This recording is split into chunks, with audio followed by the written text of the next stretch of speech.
How you doing?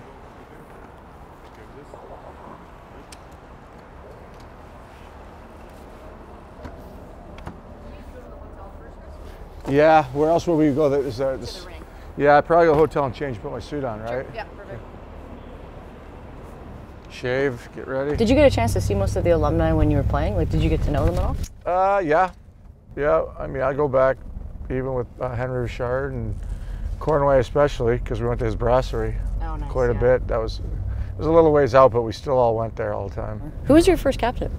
First captain was Bob Gainey, and Bo, and he retired. Me and Carbo ended up being captain. What'd you learn from Bob? Well, obviously not enough while I was here, but no, he was great. I said I put him up as one of the all-time captains I've ever had with Izzy, but When you say obviously not enough, are the rumors true? Rumors are rumors. Who knows? You'll never know. I could say not all of them, but no, it's just a city, and when you went out, people knew who you were, and stories were told. Didn't matter. What's your wildest night that you had in Montreal? I think the Stanley Cup when we won the parade was probably, and that was just for me a rookie mistake because I didn't know what to expect. It's supposed to be a 2-hour parade, turned into a 4-hour parade, and maybe more. Hot day, but. How does the parade in Detroit compare to Montreal? Without a doubt, Montreal, the amount of people. The night we won it in Calgary, I guess they were turning cars upside down and fires, and it was pretty wild. Celebration, but not a lot of damage. But again, it was for my second year in the league, and to win a cup that quickly, and in a Canadian city like Montreal, it was amazing. Detroit way calmer. 17 years later, kids are with me in the car, so it was just two different types of celebrations. It was awesome though. Yeah, I guess you're an adult too at that point. Yep, that's about it. And I didn't have that tradition of taking the Stanley Cup, home. Where each player got it back then. So it seemed like after the 3-4 days you celebrated with the fans and the city and your teammates that everybody goes their own way, and it's quite a bit different now with people having their Stanley Cup parades, and you're going to your teammates' houses to celebrate with them throughout the summer. How would you compare the pressure of playing playoffs in Montreal or following the miracle on ice at the Olympics for Team USA? I think had we been in the U.S. in '84, we were in Sarajevo, so it didn't seem like the spotlight was on us as much as it was with the 1980 team for the Miracle on Ice. So that I played in Lake Placid in the setting, and the atmosphere is second to none for especially being on the Olympic team and being an American. So it was disappointing. We had a tough act to follow, and the regular season was a great experience playing the NHL teams, American League teams, college teams. It got me prepped for NHL. So it was a really good experience. Speaking of Team USA, you had a cameo in D2 Mighty Ducks, didn't you? I did, and I think Luc Robitaille, Cam Neely, Kareem Abdul-Jabbar, and it was about a 3-second line, but I still get checks, which is crazy, $1.50 checks every month. So I don't know if I got my SAG card, but I get those checks, and it's pretty funny. Which of those NHL guys is the best actor? You know what? We all had such quick lines. There was no telling. Luke wanted it the most for sure. I mean, living in LA and being the Hollywood guy that he is. So, but it was fun. It was only a few minutes from my house in Malibu. It was convenient, and I think Greg Louganis also was one of the guys in that Mighty Duck series. You live in Malibu. What's your most Hollywood moment you've ever had?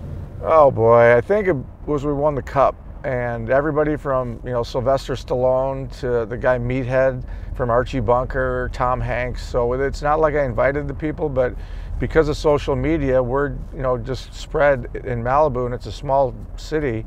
Everybody was coming to see the cup. Even if they didn't know hockey, just the sight of it, there's something about it. So that was, without a doubt, to see the amount of movie stars showing up throughout the day and night.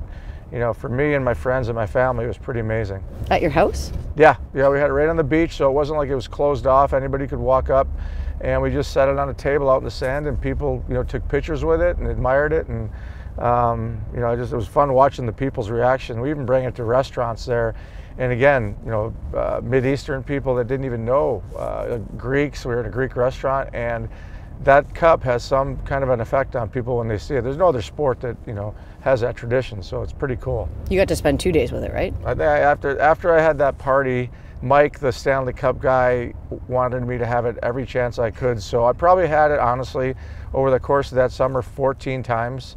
You know, he would call me when it wasn't being used in Detroit, and, you know, it'd be easy to fill up a bar or restaurant like that, and, you know, I enjoyed doing it. How many beers did you drink out of a cup? Oh, God, there's no telling. I'll tell you what, I was more passing it out. It got heavy, you know, carrying that cup full of beer. But again, I've got some pictures, that, you know, video of, you know, standing on a bar and just dumping it in people's mouths. You know, myself was just with the teammates. I did it with the fans. They get a charge out of it. But the best thing was giving it to other people and feeding them out of the cup. Do you get offers often to be doing cameos in movies or anything living out there? I do, but unless they pay me the big bucks, I'll never do it. Too much sitting around for me. You know, I did it a few times and it gets old quick. You know, they sit a lot of time in a trailer. There's a lot of downtime.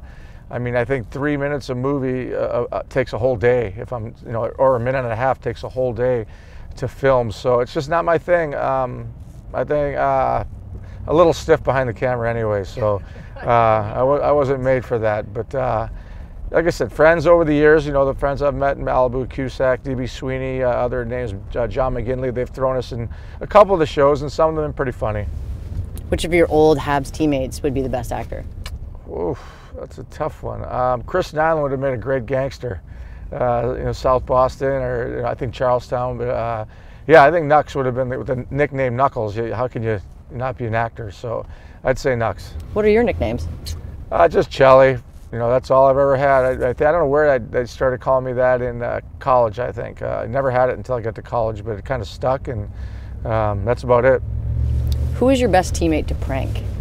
Oh, boy. You know, in early days, they had that shoe shine thing where someone would hide underneath the table and put stuff on your shoes, ketchup, mayonnaise, you know, some type of dressing. And I think Chris Chelios, I go back to him, he did it to everybody. Mats Naslund didn't like it one time and threw a whole pitcher of tomato juice on his face right after he did it. It was really funny at one of the team meals, and Nux knew he deserved it. But there were some funny guys. I think Steve Duchesne, actually, he might have topped everybody.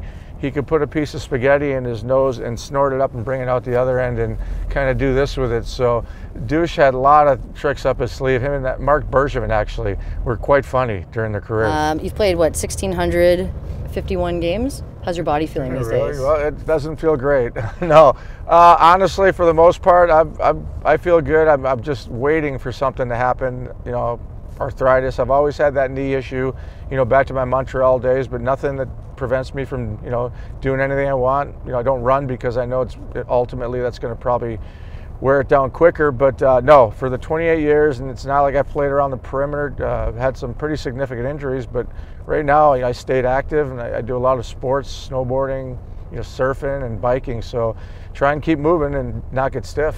Which of your non-hockey sports are you best at? Man, I'm just like better than average at whatever I do. So baseball was my favorite sport growing up. So if I was to pick a sport that I was, you know, better than hockey, it would have been baseball. But surfing, I'm just okay, and snowboarding, you know, just okay. I love biking cross country and the exercise and being on the mountains. So if I was to pick a favorite right now, it'd probably be, you know, mountain biking. You do that in California? Yeah. Yeah, and you know, I've got some mountain bikes in Chicago. Not a whole lot of hills, but there's some trails, and, you know, Northern Michigan's got some stuff. If you really look hard, there's a lot of trails all over the country. So, but you can't beat the mountains and the foothills out in Malibu. It's forever, you know, thousands of miles of trails, and it's you know, single track, wide, and you know, it's just beautiful being out there. 4 hours into the trip, you know, it's amazing how much ground you can cover. How much of that stuff did you do while you were playing? You know, I started mountain biking with a guy, Don Wildman, and Laird Hamilton, the big wave surfer. Probably my third year in Chicago, fourth year when I was going out to Malibu to train, and I met these two guys. They took me on a ride and tortured me, but I could tell my legs, it was just firing up some different muscles and making my legs so strong. So And I stuck with it, and every time I'd go to the gym in the mornings as early as I did, I couldn't wait to get back to their house after they're done lifting and just go out in the mountains for 2 hours, 3 hours. You're like probably the most interesting person that we've ever interviewed. Yeah, like I said, I don't know. I ended up playing hockey, obviously, for a reason. That was my thing, but it was not my intention to be a hockey player. I enjoyed doing everything. I never was growing up saying I can't wait to play in the NHL or I'm going to make it to the NHL. It wasn't realistic. I was small. There was no Americans playing at the time. So I think not having that burden or pressure on me like some kids do, it helped me, and it got me out doing other things. And you know, like I said, and when it finally did come time and it was a reality that I might just make it, you know, I concentrated on hockey a lot more, but I still never, you know, once I got out of the rink, it was whatever I wanted to do, and I never let anything stop me, whether it was motorcycles or, you know, mountain biking, and luckily I never got hurt doing it. All right, here we go. Hey, what am I supposed to say? Bienvenue? I don't even remember. French is still good. Yeah, I was getting good at that class. Okay, guys, time to go to work. Have a great night.